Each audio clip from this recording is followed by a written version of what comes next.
की कोई बयान नहीं कर सकता। हमारा अकीदा कि हमारे और आपके सरदार वक्त मुनीर सरदार आलम शहंशाह बदखा ताजदार मदीना ईदुल कायनात अहमद मुस्तफा मोहम्मद मुस्तफा सल्लल्लाहु अलैहि वसल्लम की जात ग्रामी व जात जिसके सदके में रब ने कायनात को वजूद बख्शा, जिसके वसीले जन्नत सीखी, अच्छा फल करने नबियों को नबूवत मिली, साहबों को साबियत मिली, वलियों को वलियत मिली,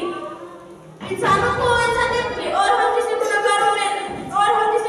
को दुनिया में हिदायत मिली और आखिरत की शिफाअत की दौलत मिली। हमारे नबी वो नबी जिसने 23 साल खलील अर्ज़ में दुनिया के निज़ाम को पता और सिर्फ पता ही नहीं बल्कि जुल्म व जहल में फंसी इंसानियत को हिदायत की जावदा रोशनी अता की। कुरान मुक़द्दस की शक्ल में खुदा का लाजवाब पैगाम दिया, दुनिया को इल्म से मालामाल कर दिया, इल्म को रोशनी से भर दिया, हिदायत की शम्मा रोशन की, भटकती इंसानियत को